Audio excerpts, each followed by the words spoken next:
It's great to have you all here.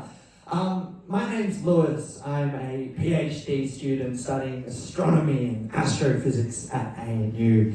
Now, don't freak out, but I'm a little bit of a star guy. You could say I'm a little bit like Ryan Gosling, or at least an off-brand Ryan Gosling. Now, it doesn't help my cause knowing that I don't even look at the stars themselves, but the space gas. It's great for the sex appeal, but so my research involves looking at the interstellar medium, which is basically just all that stuff between the stars. So imagine you have Ryan Gosling and Chris Evans standing there. Yeah, these two good-looking fellas. No. Imagine they're standing there and getting excited about the gas between them. Yeah, that's me. No, so I look specifically at how this gas moves. And what I find really interesting is that how this gas moves has a huge impact on how quickly stars form. And this motion of the gas is called turbulence. And turbulence, like so many fields in astrophysics, is criminally under-researched. So much so they even let me make a whole PhD out of it.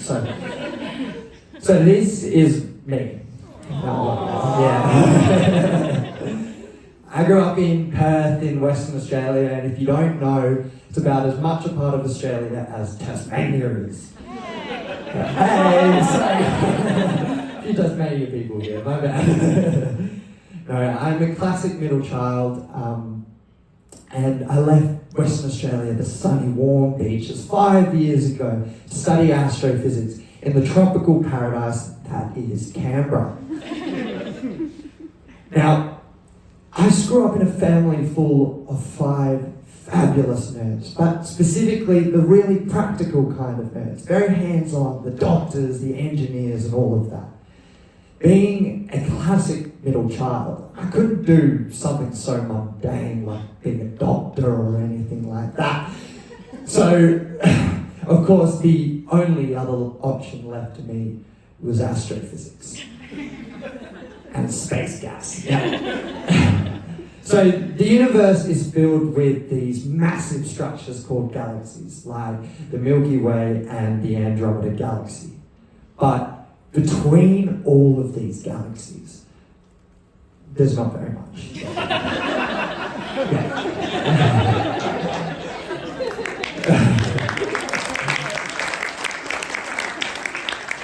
It's practically empty. It's not that great. Inside these galaxies, though, there are these guys. There are hundreds of billions of stars. And between all of these stars, there's also gas. Not much. But it's not nothing. It's not nothing, which is important because that not nothing is called the interstellar medium. And it's mostly made up of molecular hydrogen gas, or H2 gas. And it's this gas which forms the stars. Now, for hundreds of millions of years, this gas just sits in the galaxy, just going with the flow like that. I liken this to the rest of my practical family, going with the flow, structured, not contributing to the general shape of the galaxy. But then there's me. The one that goes against the right motions, that causes chaos. This is the turbulent gas. So molecular hydrogen gas is only considered turbulent when there are changes in density or motions outside the usual flow and structure of the galaxy. So there are multiple ways that stars can form through turbulence, much like the human forming process. Also, they tell me. But unlike the human forming process, there are only 2 real kinds of turbulence. There's the smushy wushy and the spinny winny.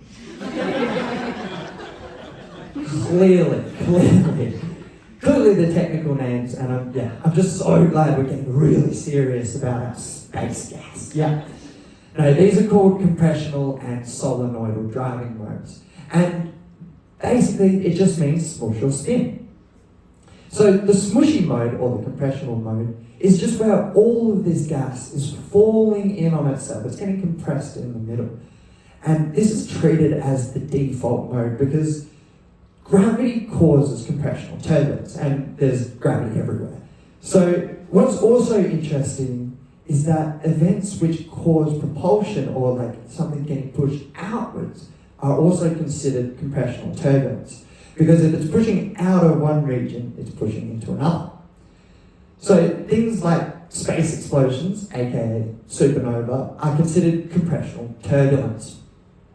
On the other hand, we have the spinny-winny mode. Now this is basically, instead of everything just getting cramped together, everything is rotating, kind of like a tornado. And you can see it demonstrated in the high-quality diagram right here.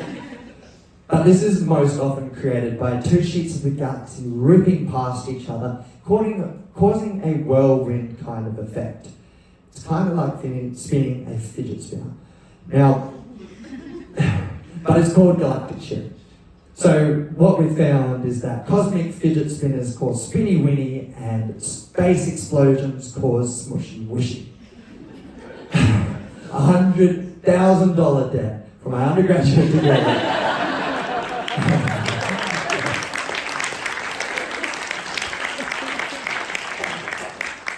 Yeah, let's talk about that, yeah. So currently I'm looking at these two beautiful galaxies. I'm still waiting for Apple to give me a ring and say, hey, we want it on our wallpaper. No, but these beauties are called NGC 7793 and NGC 1313, not to be confused with Elon Musk's children.